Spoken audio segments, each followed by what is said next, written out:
Start sending us your video. Excellent connection.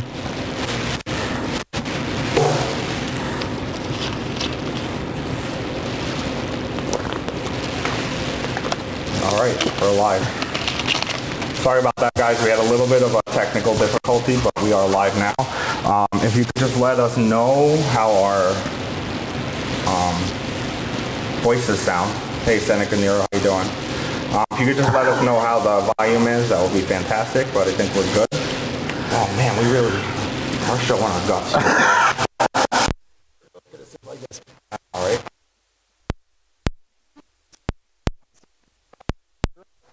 Kilo.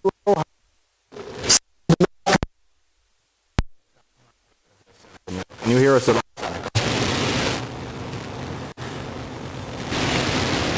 You sound like robots. We are sorry. Yeah. We're trying out a new mic system.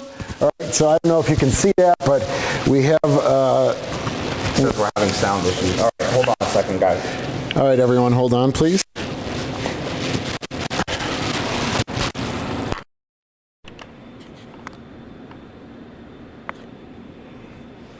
Thank you, Bryce. Thank you, Seneca. All right, guys, see if the sound is better now, or at least a little bit better. So I do apologize. Yeah, is that... We're cutting in and out. Hopefully it's better now.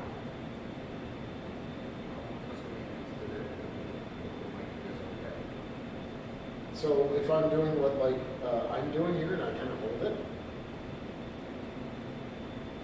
Okay, forget that. I just don't plug those on mics because we're obviously on some phone. Oh, so we're not even using them in lapel mics? We're just on sound. All right, leave everyone. it there for Yeah. you look handsome. Yeah. Okay, everyone, sorry. We are now actually going right into the camera for our sound. I know there might be an echo here, but we're going to get this taken care of. So, welcome everybody. We have, how many people? Got 4 people right now. 4 people right now. Good. All right, that's cool. Thanks for being here, everyone. And again, you can catch this at the end. It will just go right up to YouTube, the 2000 watch. And if you haven't checked the live stream, you'll be able to see it recorded. Hello, Stephen. Shane, how you doing? Good. How are you? How about them Bills? Okay, good. Yeah. So we have a couple of things to cover today. I wrote a post in our community page about some of the topics, like how did our ships literally get here, and then a little bit about the start of the Buffalo Naval Park. Maybe dip our toes into a little naval books, and maybe if you have some of your favorite naval books, either fiction or nonfiction that you've read, and I can talk a little bit about mine.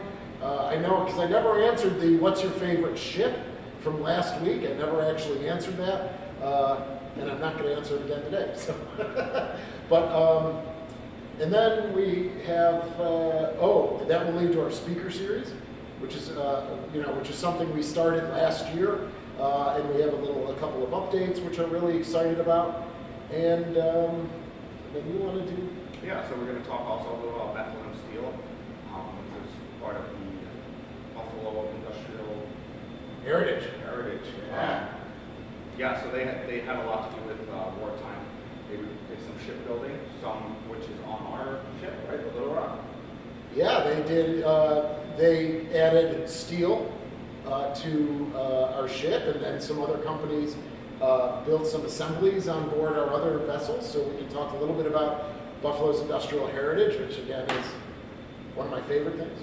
Yeah. So we'll leave it. I will open it up to you guys if you have anything you want to say before we get into it.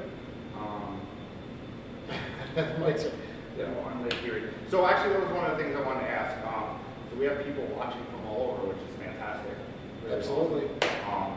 So if you guys can let us know where you're from in the comments, that would be really, really cool to see who's talking to us from where. Yeah. So does that say, you know what, guys, I need readers and I can't. So are you on Lake Erie? Right? That's the last one there? Yeah. That's we got, hey, Paul from Atlanta. Paul from Atlanta. Seneca Nero. Yes, we are on Lake Erie. So what happens is, Lake Erie, we're on the eastern end of Lake Erie, and the Buffalo River comes in and drains into Lake Erie, and we are at that intersection of where the river meets the lake, and then you have the Niagara River, which leads about 20 miles downriver into Lake Ontario.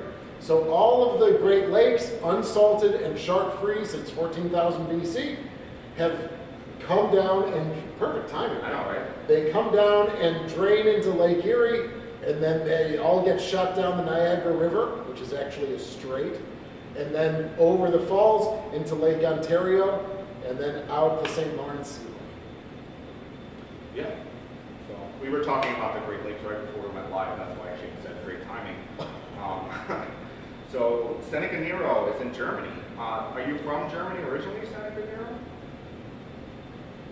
And well, Kilo 19 is from New Jersey. Oh, kind of your neck of the woods? Yeah, sure. Yeah, represent the dirty Jersey. Bryce is from San Antonio, but he's from Buffalo originally. Oh, nice. Welcome, everyone.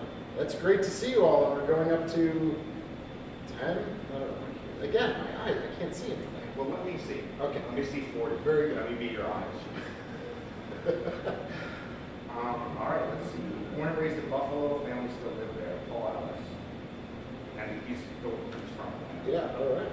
Cool. Okay. Still live there. Okay.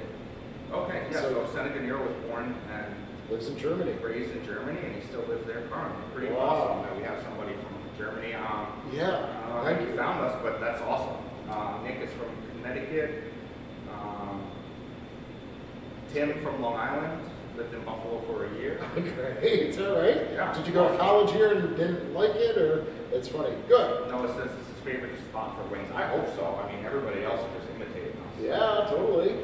And then we always have the Anchor Bar and Duff's discussion. Anchor Bar is the originator of the chicken wing, though of course they were originated before 1963 or 1964, but they claim the originator and no one disputes it. So, and then there's Duff's as well. So Yeah, but usually, well, yeah, the mom and pop shops are really good. you got it. We won't knock any of the bigger ones because they're fantastic and they, you know. Or on Long Island as well. Yeah. Like, So we also got Connecticut. Connecticut. Did I see that correctly? And Pennsylvania. Yeah. All right. So awesome. I mean, we have people from everywhere except for Buffalo. that's good. Is that all right? All right. So good. So just south of here, about 4 miles, is the remnants of the Bethlehem steel plant. All right, now that was started in about 1899 as the Lackawanna steel plant, and it was bought by the Bethlehem steel plant, I think in 1903 or something like that. Do you have the history of that? I don't know. Okay. Yeah, but I think it's, and at that time it was the largest steel plant in the world. And at its height, it had about 23,000 workers. And, you know, it's, as Stephen was mentioning on the USS Little Rock, in the missile house, there is, now that's not World War II, that would be 1957, when they were constructing the missile house during Little Rock's conversion. There's actually I-beams that you can see in the storage unit of the missile house that say, Bethlehem Steel Corporation, Lackawanna, New York. So that is, there's a steel plant museum here in Buffalo, and we kind of partnered with them, and we got a drone, because, we're talking 2-3 stories up. So we got a drone up there, and they took film of that I-beam, and they used that at the steel plant museum for their exhibits and their displays and things like that. So that's really cool. Yeah, absolutely.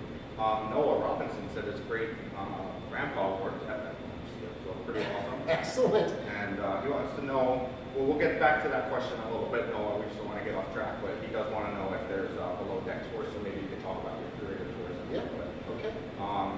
So during World War I and World War II, they were suppliers of armor plate and large caliber guns for the Navy. So they do have quite a connection to us. Nice. Yeah, so let's see, we got some more information here. Bethlehem Steel ranks 7th among United States corporations in the value of wartime production contracts. Nice. They have 15 shipyards, which is a total of 1,121 ships, which is a lot of ships. And do you know what one ship was from the Bethlehem Steel plant in San Francisco, California? USS Buffalo. That was good. The Sullivans was constructed by the Bethlehem Steel shipbuilding. You're not going to introduce it. Well, you know, that's okay.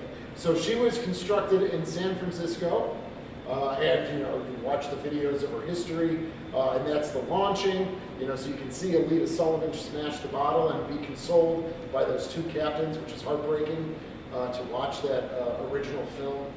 But yeah, we were actually contacted. When I first started here, we were contacted by a group in San Francisco that wanted to put like the architectural drawing of the Sullivans like on the pier, like where it was constructed, like a full-size replica of just like the lines and stuff like that of the main deck. And they were asking me if I had highly detailed schematics or blueprints, and I did not at that time. So I found some, right? So when I first started, everything was just all over the place, and now that I've been cataloging and organizing, I've come across ones now. But that was a year and a half after the fact. So yeah, so they were the biggest builder for the Navy, and they had 1/5 of the U.S. Navy's 2 ocean fleet. So Atlantic and Pacific, 1/5 of the ships there were made by Bethlehem Steel. Yeah, that's interesting because Kaiser, right? Kaiser Shipbuilding, they were like the Ford of shipbuilding. They would be dumping out ship after ship after ship, and it was just like an assembly line. But that's fabulous. And they had plants, as you said, shipyards and plants all over the place. So to have one just south of here in Lackawanna, New York, is a testament to our natural resources at the time, the water, and the electricity, with Niagara Falls being only 26 miles away. You had electricity before many parts of the country did en masse. So yeah. Yeah, so in 1943, Eugene Grace was the president of Bethlehem Steel. Okay. He promised FDR 1 ship per day, which not only did he succeed in doing, he exceeded it by 15 ships. Wow. Yeah. So that's pretty awesome. So, Buffalo's industry it's overlooked sometimes. It is, because we don't tell the story, right? So you also had, oh my God, you had Worthington here in Buffalo. Worthington made pumps, all right? And, there are pumps all over the ship. There are pumps on the Sullivans from Worthington. Buffalo Forge made blowers, and so the fan and ventilation systems are all over Navy ships in World War II. The first en masse. We're not linguists. Parachute Company was founded in Buffalo in 1919. That was a direct spin-off of the Curtiss Wright Corporation that was here. So there's a lot of industries that contributed to the war effort, and of course Bell Aircraft, and of course Curtiss Wright with the P-40s, and Bell with the P-39s. You just had it all over the place. But Rust Belt City falls on hard luck. The 70s and 80s really stank for Buffalo. So yeah, and their shipbuilding, you had mentioned San Francisco earlier, but it was also Baltimore and I think Boston and New York City. Okay. Also, they had plants. And Liberty Fleet Day was September 27, 1941, and President Roosevelt was there launching the first Liberty ship, the SS Patrick Henry. So yeah, it's pretty cool. 1946, Bethlehem Steel signed a contract with the mining company LKAB, contributing to the recovery of post-war recovery of the iron ore industry in northern Sweden. So that is pretty cool. And a couple of the other things that they had worked on that were not war related. In New York City, they worked on the Verrazano-Narrows Bridge and the George Washington Bridge. So I'm Manfred, New Jersey, is familiar with those. And Long Island. And Long Island. Yeah. They worked on the Peace Bridge right here in right Buffalo, Yeah, right around the corner from 1927. it. And also the Golden Gate Bridge, which is pretty awesome. They worked on the Empire State Building, Alcatraz, and Madison Square Garden, a lot of New York City stuff, Rockefeller Center, Waldorf Astoria, one Chase Manhattan Plaza, 53,000 ton steel frame. Wow, where is it? Oh, the Chase Manhattan Bank. Is that the bank or something? Chase Manhattan Bank? Chase Manhattan is a bank. Right. But is it, so that's the plant, like the headquarters or something? Gotcha. Okay. Cool. So yeah, Madison Square Garden, I don't know if I said that already, but so pretty iconic location. Yeah. Yeah, that's true. All from this little company from Bethlehem, Pennsylvania. I love that. You know, it's so interesting that that they're all over the place, and you know they left their mark wherever they would go. Just like here in Buffalo and Lackawanna, they constructed the neighborhood. You know, so you had factory neighborhoods, they were called, and so the factories would pay to build the houses for the workers, you know, to live and to be right by the factory. So you had factory towns and factory neighborhoods. Like Lackawanna is mostly all like a factory town. So was Lackawanna the main location, the headquarters of Bethlehem Steel? No, I believe that was That was in Pennsylvania. Yes. We were, again, it was like the Lackawanna steel plant, And they bought them out. and they bought them out, and then it just started growing from there. So. Yeah, like you mentioned before, we do have pieces that say both Lackawanna Steel and Bethlehem Steel. Is that correct, ownership? Yeah, yeah, absolutely. So we know that it's from Bethlehem Steel, and we know that it's from the Lackawanna plant. Yeah. So we are working on a project that is going to be opening once we open on March 26th, opening day. And one of the stories is about five brothers that went to war, not Sullivan's, a different set of five brothers from Lackawanna. And they all worked at Bethlehem Steel. So it was definitely a place when the, soldiers and Marines and sailors would come home and they would find work at Bethlehem Steel. Yeah, isn't that cool? You know, it was just part of the fabric here in Buffalo and in Western New York. It was that industry and all of the industry. Right. And we did our video on the Great Northern Elevator. Oh, the Great Northern So if you Elevator. haven't seen that one, check it out. It was a very cool video. It was cool. It was cool and cool. Yeah, but it's, I mean, that's something we're trying to do, neighbors of the park, especially things that are historic, and the Great Northern Elevator.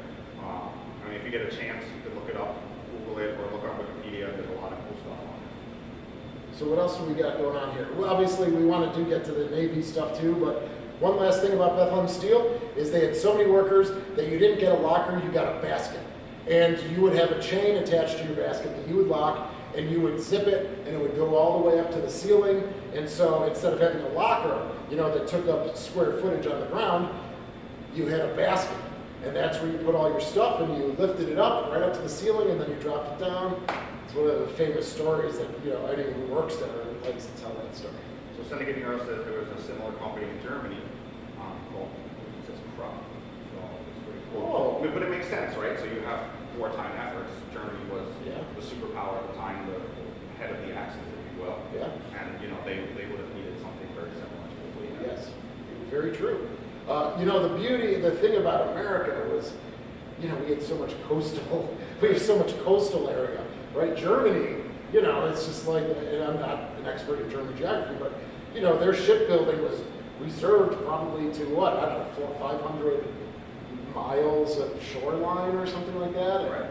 And so, you know, that just shows that the natural resources here in America that we were able to harness.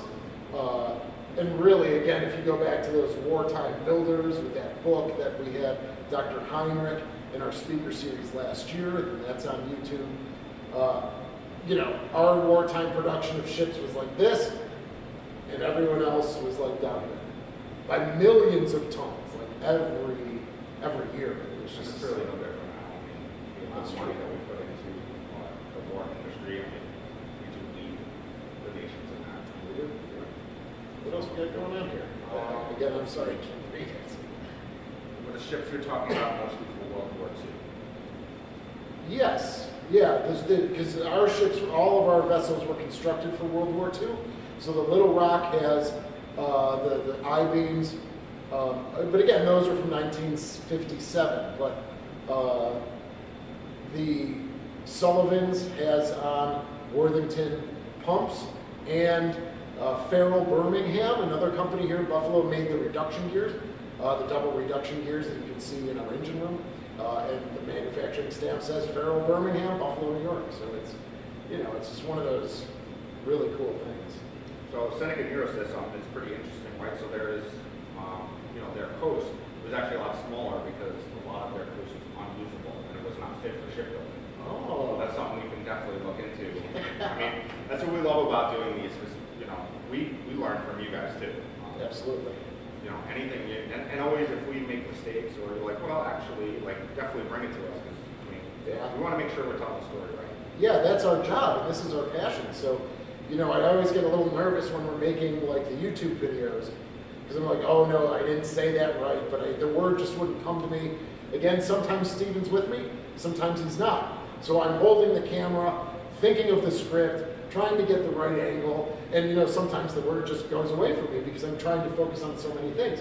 When Steven is there, or if I were to have someone else, if Steven's not available, that really allows me to clear up my mind a little bit and to keep focused on the script and making sure that because this is what we do, this is what we study, is telling the stories of things. So we're getting some really great questions. Let's go.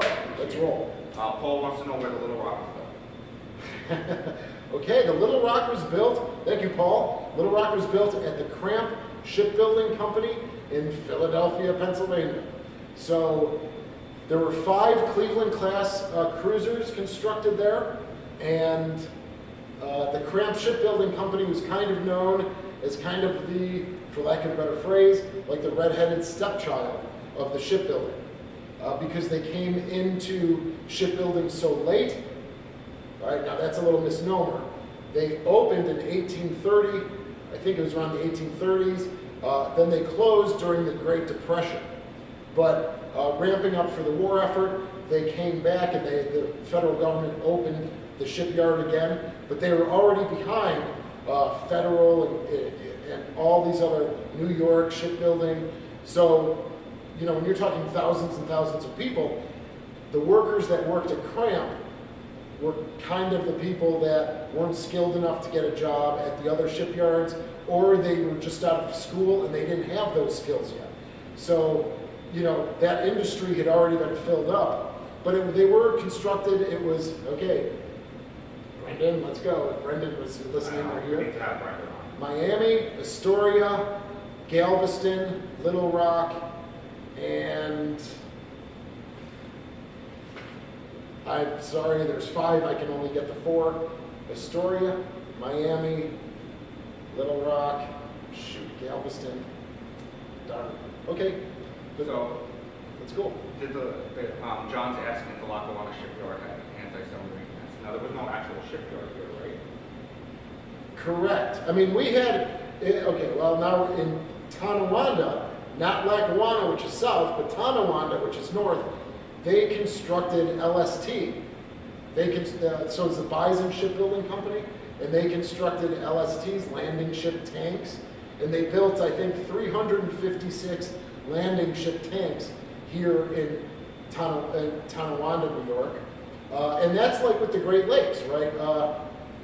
You couldn't build large ships, but, like in Wisconsin, they built, in Manitowoc, they built submarines. So the Great Lakes could be used to build smaller craft. And so here in Tonawanda, 356 LSTs were constructed by the Bison Shipbuilding Company. All right, so what his original question was whether it was anti-submarine net. Because we are, because we're in the Great Lakes as opposed to on the coast, so right. There really wasn't a need for that in the Great Lakes. Yeah, I mean, we're protected by ultimately we're protected by the Niagara Falls, right? You can't get a ship up Niagara Falls. And the Erie Canal would not be able to fly a submarine. Correct. So the Erie Canal goes from the Hudson River to Buffalo, and which has its own cool story and history. If you're not from the area, definitely look at the building. The Erie Canal is fantastic. But I mean, they would have to go from New York City up the Hudson River and then go across the Erie Canal. It would never be possible. It would just be impossible. The Erie Canal at some parts are very narrow and very shallow. Yeah, it's really built for only about 4 or 5 feet deep. So that's why you have packet boats and canal boats that were specially designed because the draft is only as tall as Stephen, 4 feet. Would all three ships be a mix of pre-nuclear steel and not being built pre-atomic testing and then refitted after? That's a great question. Now I know that, and I'm going to get some of the terminology wrong here, but on some of the later ships, they would have that system that they would mist or shoot water down the length of the hull and to kind of get off that radiological residue potentially. I have not learned that there was any sort of system on board to protect against radiological attacks. To the best of my, not like ship-wide. There'd be biological, for like damage control, right? There's biological, there's fire. But for this special steel, other than the special treatment steel, I don't think so. But that's a great question, thank you. Did the steel companies have a problem with workers leaving for war during wartime? No, I don't believe it. It took me a second, everybody, sorry, because I really had to go back and, again, this is research I was doing 5, 7, 8 years ago. I did not find that steel workers were like, I'm leaving for this, because either they couldn't go, medical, they were a little bit older, they weren't able to go into the armed forces. And so the people, the men and certainly the women, but the men that were left wouldn't have, unless it was right at the beginning of the war, sure, you saw some people leave. At a place like Bethlehem with 23,000 workers at its height, you might get 1,000 people leave, but they were able to backfill that pretty easily. But I think once the war production got on, you were working there, you had cousins or friends or neighbors certainly that would go, but you were working there, and you see, I don't think someone by 1944 would have said, I'm joining the war now, unless they were 18 years old or something like that. Okay, we have a question. Were the ships donated or were they purchased? No, it didn't give, answers to that if you want to go into it, and how the Navy. Yeah. So they are still owned by the Navy. We pretty much are their caretakers. And so they're on permanent loan. Right, permanent loan. It's not like they're going to be taking them back. Okay. And if they did, they would just scrap them. Yes, and we don't want that to happen, of course. Right. So, it's the main reason we're working so hard to keep the Sullivans afloat, because she is such a historic ship and a national landmark. And but yeah, they are technically still owned by the Navy. It was 1977. Now, I don't remember which one, but we had requested one, and they gave us 2, correct? So which one was the extra one? Was the Sullivans, right? Yeah, no, the Sullivans, the extra was the Little Rock, yes. So originally, this segues very nicely. 2 of our 3 vessels, the Sullivans and Little Rock, came from Philadelphia. The mothball fleet there, or the decommissioned fleet there. And they came up the Atlantic seaboard, through the St. Lawrence Seaway, into Lake Ontario, through the Welland Canal. And so the Welland Canal connects Lake Ontario to Lake Erie, and then into Buffalo, and that's how those arrived. The USS Croker was from Connecticut, but still the eastern seaboard, and followed that same track. We originally wanted the USS Bakuna. All right, so if anyone's in Philadelphia, the Independent Seaport Museum, that was the sub that we were really looking to get first. And that fell through. It went to the Independent Seaport Museum. So we requested the Sullivans, because Buffalo, if we're known for one thing, it's our ethnic backgrounds here in Buffalo, which is really a great thing. But we had a huge Irish population here in Buffalo, and we probably still do. Yeah, we still do. But back in the 70s, it was probably a little bit larger. They're all the grain scoopers. That's what you call them, scoopers.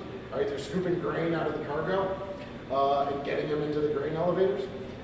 So I think they identified with the Irish name, and of course the Sullivans. There's probably tons of Sullivans around here. So they're on permanent loan, managed by the city, and then the city formulated the Buffalo Naval Park Committee, Incorporated, to then do the day-to-day operations. And so we had requested, we went down to go get the Sullivans, and yeah, the story is the Little Rock had just been decommissioned about 9 months earlier probably, And November 22nd, and then July. So however many months that is, 7, 8 months, 9 months. And then they said, would you be interested in taking the USS Little Rock? You know, the founding fathers said, yeah, why not? So one was towed. It took about 9 days, I think. And that was the Sullivans or the Little Rock? The Sullivans came first. Right. And then the Little Rock, they had to cut, correct, to get it underneath the East Bridge? Yeah, or the bridges. Oh, those for the Welland Canal. For the Welland Canal, and also for the St. Lawrence Seaway. But yeah, the mainmast, do you want to tell that story? Like, we had that photo on board. Okay, so we do have, so when they were bringing the Little Rock through, they had to cut the mainmast because she couldn't get under bridges on the St. Lawrence Seaway or the Welland Canal. And they also had to flood her. All right, so they intentionally flooded her. They're still about 5 feet too high for the bridges. So they flooded the lower holds, and then she was able to drift through. All right, so let's see here. Noah wants to know how we're coming along on the Sullivans. Yes, thank you, Noah. So I think what I say is she's going to get a little worse before she gets better. All right, and so one of the first steps that the company that we're working with is needing to do is to, take off that invasive species, right? Take off those zebra mussels. And if you come and watch one of our videos, and it's the Sullivans, patching up the Sullivans, that video is on YouTube as well. Yes. So you can see the zebra mussels once you're under the water. It is just, it might as well be in the layer. I mean, you cannot see the steel. You cannot see the ship at all. Yeah, you're absolutely right. And that adds thousands of pounds, right? And they just undulate and things like that, and they're just doing their thing. But we have to scrape all of those zebra mussels off to get to the actual steel. So in the process of scraping the zebra mussels off, that may have, I don't know their lifespan or anything like that, but when we're scraping to get down to the steel itself, that of course pops more holes, right? So there's a guy on the inside, there's the divers on the outside. So, and then they can put the epoxy on, they put a little fiberglass there, put a little epoxy on it, or fiberglass material, something that like a grid pattern that will make it help it stick. And then once they go through with the epoxy, then that hole is sealed. But until that time, we have some extra holes on board. So better before she gets, worse before she gets better. Let's see here. The propellers on the Sullivans, so we'll talk about that. Shane loves the propeller. Is that it is. They asked if the propellers are still there. They're removed. The propellers are removed off the Sullivans. Okay, so we were just south about 400 yards, say. In 2002, they moved us here because they wanted to take over the land that we were using. And to do that, they needed to cut the props off. And if you watch that transom video, we also have that on YouTube, we intentionally flood the transom to give it some of that ballast. So we had the props in our yard, but we're working with a local company now called Niagara Coatings. And it's been, with COVID, we got them delivered up there, and then COVID hit. And so I don't think any work has been done, but they've offered to, get out the brasso, so to speak, a lot of it, polish them up, clean them up, fix any repairs, again, I don't know the metallurgical terms of it, but, to reformulate some weak points in the props. So, and then we want to bring them back and then display them somewhere really nice. Which would not be on the ship, so they'd be on land. Correct, yes, that's right, Steve. They would be on display somewhere. I'd like to get them mounted. That would be really cool just to look at them at 12 feet, diameter. Be very nice addition to the point. Awesome. All right. We hear the Sullivans arrived. I didn't answer that there. All right. Looks like we're caught up on questions. Okay, cool. That's awesome. So, I love it. And one just came through. Okay, who's that from? This is from John M.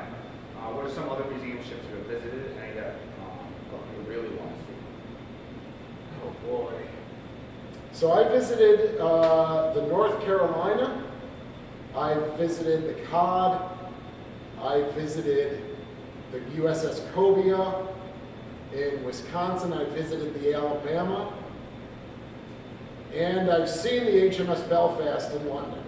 I didn't get on her, but I walked by her, which was still pretty thrilling. And that was War Reasons 12, correct? No. Belfast. Yeah, I think it's HMS Belfast. It's in London. It's a World War II destroyer. Oh, it is World War II. Yeah, it's a World War. I'm sure there was a Belfast. I'm pretty sure there was one at War Reasons 12. Like, that's pretty insane. That's the we would original. have a War Reasons 12 ship that we could visit, but I So, digress. so those are the original. Those are the ones that I visited. What would I like to see? Well, I'd have to say I'd love to see the New Jersey. I haven't been to the New Jersey yet, but I'd love to see the New Jersey. I think we might be going to Hawaii this year, so that takes care of the Bowfin and the Missouri. I'd love to see the Missouri. USS Texas, I would love to see the USS Texas. In fall. HMS Belfast is a World War. HMS Belfast is a World War II light cruiser. So I was mistaken. Light cruiser. Is Oh, she's a destroyer. Thank you for that. there anything we can do about these eco-muscles? Not really, right? Just besides taking them off. Yeah, or stop international shipping, because they're not native to the Great Lakes, right? But they come on cargo ships from all over the world that get sent down the St. Lawrence Seaway into the lakes, and boom. So they're an invasive species, I think is the term. They're not native to us here. John says, gotta get you guys out here to slate them. Oh yeah! I mean, it's going right down Erie Canal. It is 15 miles on the Erie Canal. Yes, I have not been to the Slater. I've worked with Shanna before, and she might be their curator. I can't remember her job title, but yeah, the little ships that pack a punch, right? The destroyer escorts. And she's in that beautiful camouflage scheme that I love. Fabulous. Maybe I'll take a road trip this spring.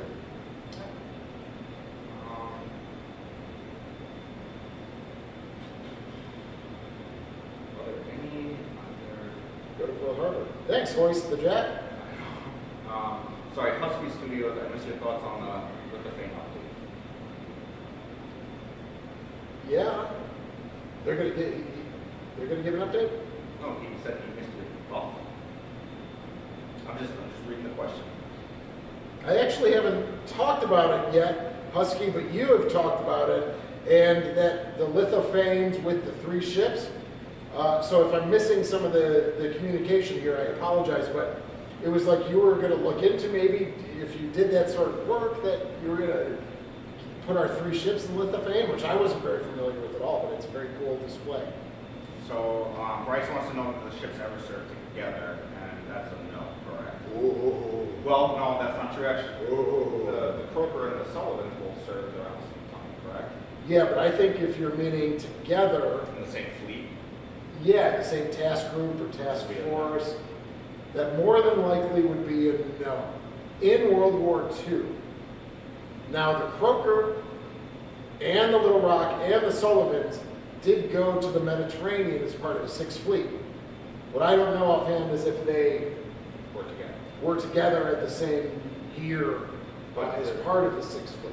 Well, I don't think so, right? Because that's something that would be really well. That would be, yeah, that would be chopped up pretty well even before we started. But they were all part of the 6th Fleet, certainly part of the 2nd Fleet as well, the Atlantic Fleet. And the Little Rock was the lead ship in the 6th Fleet, correct? She was the flagship, yes. So the Little Rock with the Springfield, relieved by the Albany. So there was a bunch of different flagships. But yeah, the Little Rock, when she was in the Mediterranean, which is again most of her existence in her 2nd Galveston class configuration, she was the flagship. That's a great question, though. And I don't think during the season when we're open, we really don't get a question like that. I mean, being out on the ships, I don't know if you had a question like About the flagships? No, about the 3 ships serving together. No, I don't think I've ever had. That is a great question. That's a great question. Yeah. And you know what? We'll look it up too, and if we can find anything for next week, we'll update you. Yeah. That's a really good question. That's a question that I haven't heard before. And you would think it would be a more common question, right? I mean, the ships that we have together. You're right. That is a great question, Steve. You're right. It's going into the war diaries, and checking out the latitude and longitude and seeing if they're kind of in the same area around the same time. So that will take a lot of work, all right, which I'm happy to do. I love answering research questions and things like that. Chris just showed up. Hey, Chris. He said is that Christy? He said his alarm and still showed up late. Hello, Christy. And Chris, if I may, welcome to Chris. He has contacted me, and his grandfather served aboard. Oh, geez, I'm not going to remember. I'm sorry. He said it yesterday or Monday. Sponson, maybe. And he is actually going to be doing some volunteering to clean out help us clean out one of our compartments, and kind of bring it back to authentication a little bit. I sure hope that's the Christie that we're talking about here. But so that's a great connection. Hello, It is Sproston. Okay. So, all right. Do you want to move into our second segment? Yeah, we. How are we doing? Oh boy, guys, Yeah, We're just kind of. Okay, so does anyone have a favorite? I was going to preface it a little bit, but we got to keep moving. We got 17 minutes left or so. People's favorite naval book, nonfiction, fiction, doesn't matter. Again, we were not naval people before we started here, but I started reading a lot when I was hired here, and I love the book Submarine with the exclamation point, which talks about the war diaries written by Commander Edward Beach. Or was he? Commander Edward Beach. He also wrote One Silent, One Deep. So I really enjoyed digging into that. But if any of you guys have a favorite book, Neptune's Inferno, or Last Stand of the Tin Can Sailors. All right, we've got some favorite books though. So Zenon, I know I'm saying his name. Probably says Zenon. Zenon, I think I can't. Yeah, you want to say it's anyway, I do apologize, Mr. Smith. Last Stand of the Tin Can Sailors. Oh yeah. Let's see here. Bryce said Dreadnoughts and Castles of Steel series. Voice of Jack, Squadron Signal Guide, Iowa, Jet Guide, Fletcher Class Guide, Torpedo Run, all. Okay, thank you. Zaynin. All right. Zaynin. Okay. No, I do appreciate that because I don't like mispronouncing names. So. Zaynin Smith said Zaynin to pronounce his first name, and I said, in my head, I was like, I never heard of that book before. Thank you. Let's see, Battleship Commander about Ching Li. Oh yeah, okay. John Branning's dad served under Ching Li. He was part of his staff. Shattered Sword. Oh yeah, I have not read that one yet, but I guess I'm pretty familiar with that. So I was just down in Washington, D.C. over the weekend, and they Yes, actually have a great. It was a lot of fun. I got to check out the Smithsonian American History Museum, which I've been to before, but then I got the chance to check out the new African American Heritage and Culture Museum, which is Smithsonian, which is it's beautifully done. It's very well done. If you get a chance to check it out, definitely do that. But they do have a book there about the Navy at the Smithsonian. It's just a concise history. It's a nice, easy read, probably 150, 200 pages. So if you really want a good nonfiction book to just kind of get a general idea of the Navy's history, check that out. I'm sure you can get it on Amazon, this book. U.S. Navy, A Concise History. Oh, excellent. So yeah, that's definitely a book you should check out. And those books are nice. I mean, I have a couple of concise history style books, and it really gives you a little bit more than just Google searching, but not a ton where it's like, the author, Ron, does all the biographies. Chernow. Yes. Ron Chernow? You get a Ron Chernow book, and it's like 7,000 pages. right.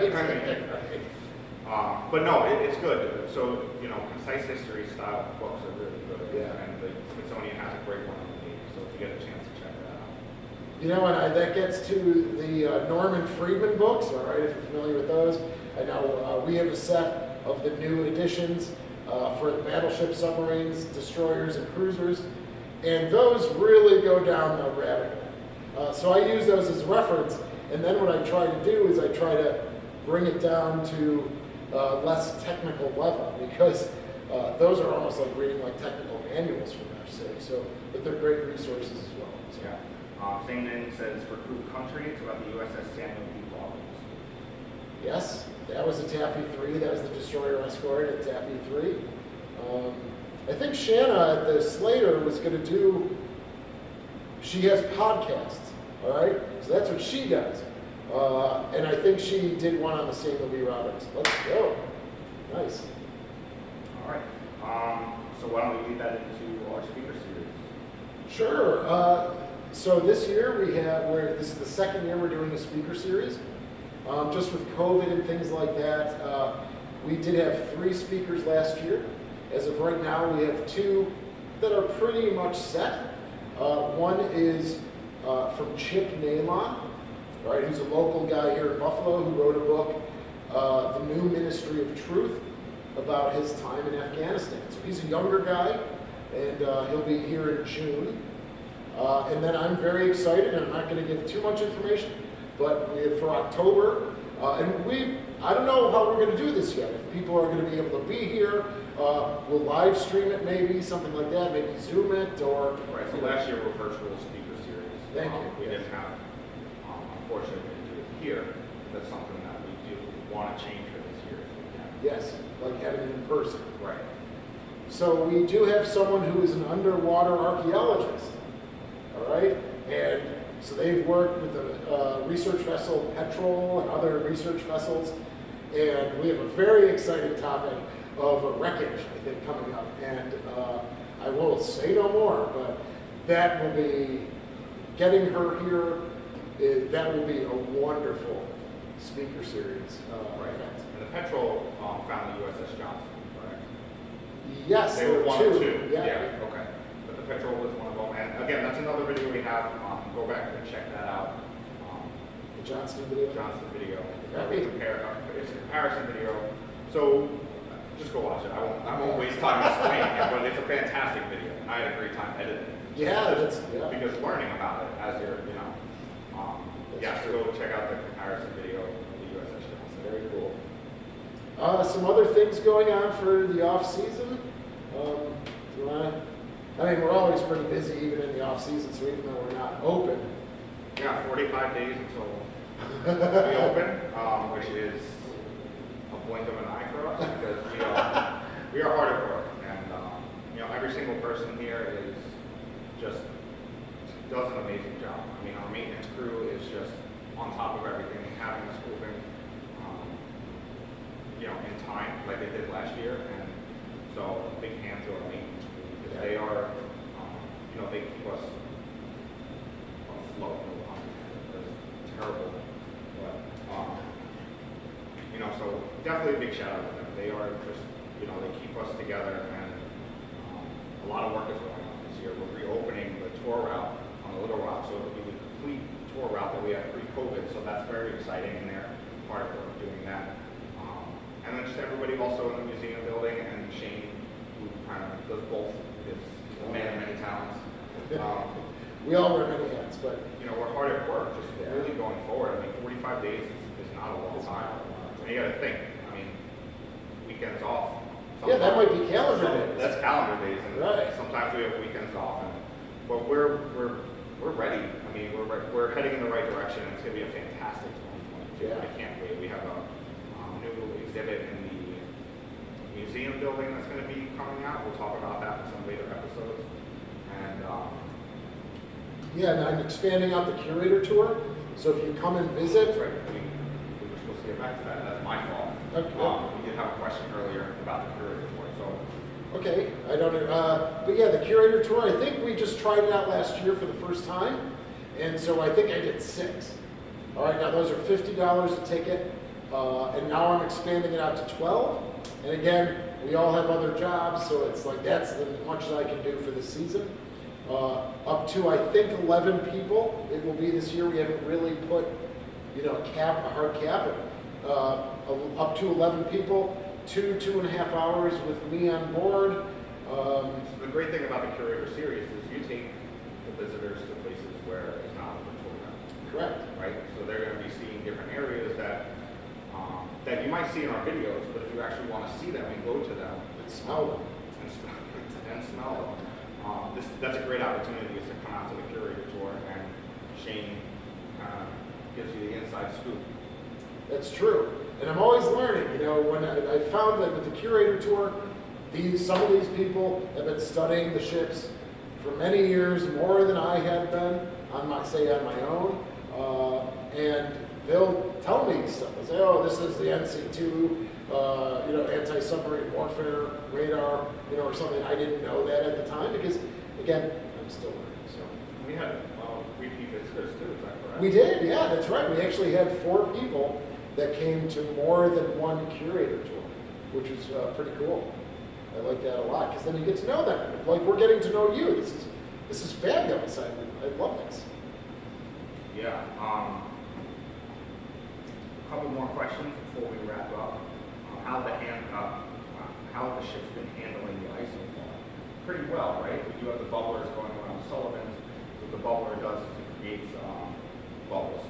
And pretty much heats up the water and pushes it up and keeps the ice melted around the ship. Yes. It has been a little different this year.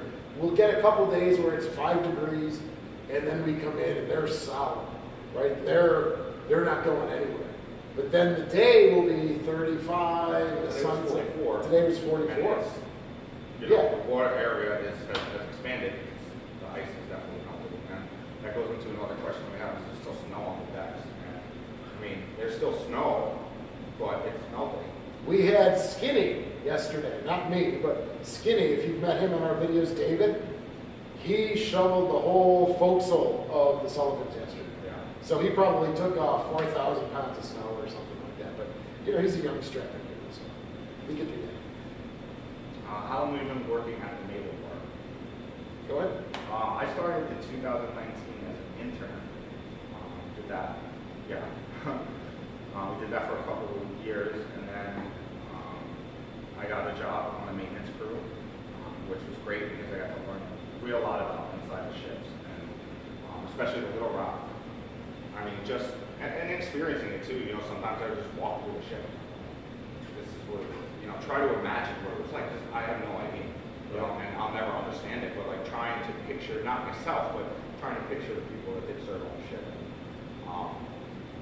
But going throughout the ship and seeing all the compartments, I mean, we've been in nooks and crannies. That ship, I mean, it's amazing. So, and then after the season ended, I moved over to the director of education position, which is where I'm at now. So, interning for a couple of years, and then I've been here almost a year now on the books. Yeah, full-time still. Yeah. Not that I was paid under the table as an intern. I didn't, I wasn't paid. But, so, I mean, I've had my experience here since about 2019. Yeah. And I started in 2018. And I had prior experience, exhibiting experience, and work at the local Buffalo History Museum, and I worked there. And then, I did some freelance work for a couple cemeteries and things, and then the job was posted, and I applied for it, and I said, I'm ready to roll. So, yeah. it's cool. Shane's done some great exhibits here. The one we worked on last year, towards the end of the season. I mean, towards the end of the off season. Yeah. That was a lot of fun because we went down to the CIC.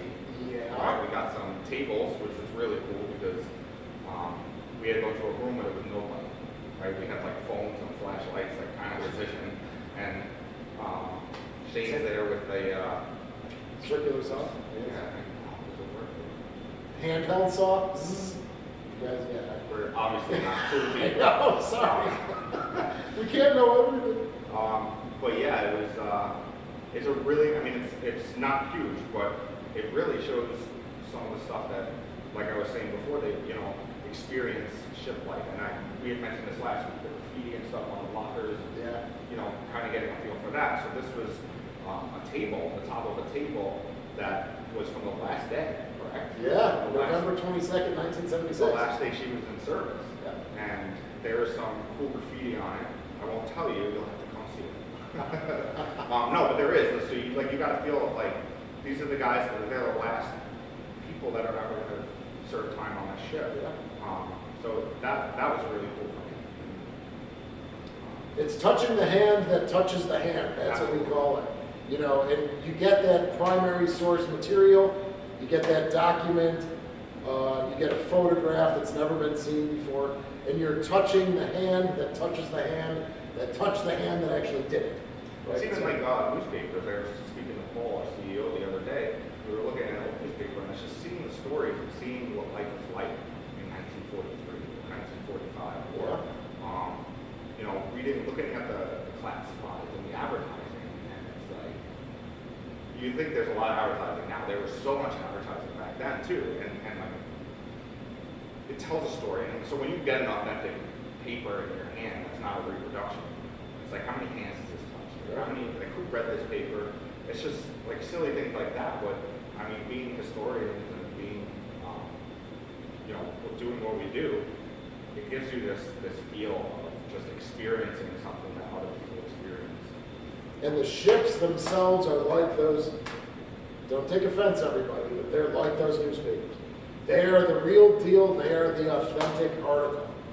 And we are here to not only preserve the artifacts, you know, that's photographs, paper, uniforms, 3D and 2-dimensional. Our largest artifacts are our ships. Yeah. And that's why we take such passion in it, because those themselves were in service, and now they're artifacts and museum ships, and they're living a different life right now. Well, that's a great thing about working at a museum or a cultural institution like this, is that, I mean, half of our museum building is the artifact itself, Right. which is something that you don't really get. I mean, unless you're visiting like a church or a structure of some sort, I mean, you don't really, I mean, we have exhibits on artifacts. You know what I mean? It's just like you're in the artifact, looking at other artifacts, looking at the way of life. That makes working here like pretty awesome. Yeah. It is something totally different than just, and nothing against other museums at all. Like, I got into the business for a reason, but it's something special working. Yeah, absolutely. As all the museum ships feel. We have a couple minutes left, everyone. Maybe not, but is there stuff that people? Just curator tour. Does it cover one ship or more? Just pretty much the Little Rock. It's pretty much the Little Rock. I do go. I will take people along the main deck, and I'll talk about stuff on the Sullivans. But as of right now, just for time constraints and things, and because there's a lot of climbing involved, it is just the Little Rock. So Paul, he asked that one. He also asked us a question. This is a great question. Do you get many ship veterans visiting? And all the time, absolutely all the time. And I had the pleasure last year of giving a tour to somebody that served on a ship and his wife, and just like you could just see it in his eyes, you know, and like just being back there, and then Bill was on board, right? Oh. So Bill ran into us. So he was a Little Rock sailor? He was a Little Rock sailor, and they had come from Illinois, and you know, so we were chit-chatting the whole time, and I think it was like 2 hours or something that we were on this tour, and you know, I said, what brings you to Buffalo? Because we are becoming a city that people are starting to visit. We have a lot to offer. You know, 10 years ago, we were a different city. Now we've become one of a great place to visit. And he's like, I came for the ships. So, but we do. I mean, we get people, not obviously that just served on the Little Rock, but we get people from ships and from Fletcher class or Fletcher class, and they come here. I mean, you could just, not even speaking to them, just listening, telling their children or their grandchildren stories. And it's like, it adds another level to the history of these ships that the visitors get to be like, this museum is not just about artifacts, but it's about the people who served, and they get to come see that, right? Which is like, again, it's just a really special place to work, and all the time. I mean, we get visitors that were in the Navy and on ships, everything. Yeah. And you know, and you can tell because they will wear their hats, and so you'll know, like, oh, you know, you served on this ship or that ship. sometimes they know more than us, which is like I said, it's a great thing because, you know, we're learning too. We're going to continue to learn. I mean, this place has so much to offer, not just the people that visit, but the people that work here. We're constantly finding new things and constantly learning more and more. I mean, the Navy was, and this is not knocking any other branch of the military, but the Navy is so intricate. Just these ships, I mean, they're huge, and just the living space. And I mean, you could be on one side of the ship and not know somebody on the other side of the ship, and it's just, yeah. It's true. And that's the best part about it is, you know, John Branning, our old superintendent of ships, used to say, you know, you'd see a guy from World War II or Korea, and he's all hunched over, and then he comes on board and he salutes, and his back straightens up a little bit, and he's got this gleam in his eye. You can't beat those stories.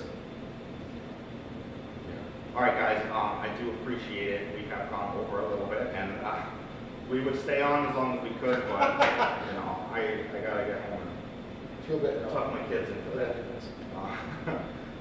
But, yeah, awesome night again. This is, we do apologize for the little volume, the sound quality at the beginning, which is weird because I did use it on Monday and it works perfectly, so I don't know what button I pressed to make it not work. But we will have this figured out, and we're having a great time doing this, and you know, the future might hold more things like this. I mean, we're doing it right now for 28 February, but I mean, if you guys love it, we're having a good time doing it. We might continue this once or twice a month, every month after February. So. Yeah. So, all right. Well, we will see you guys next week. That'll be February 16th. Yes. And keep checking back every day because we have a new video every single night in February, 8 o'clock premiere. Shane is always on at 8 o'clock, and he'll answer your questions as you guys are watching it together. And for the weekends, we are going to 7:30. All right. Okay. So that was a request. Shane has to get in bed early on the weekend. Tuck my toesies in. Right, but so that was weird. What? So we're going to be shifting 8 during the week, 7:30 during the weekends. You know why? Because it doesn't conflict with Ryan and the Battleship New Jersey. There we go. We don't want to do that. We want you guys to get as much information as you can. And they're cooler than us. And they get more viewers. So we don't want you running off to them. We got to get some. Yeah, maybe we should go after them. So it's like, you know, we like do the Jay Leno show, and then oh yeah, like they continue. That's what they do. They'll watch Ryan at 7 and then come right to us at 8. But for the weekend, 7:30, and there we go. Thank you, everybody. All right. See you guys next week.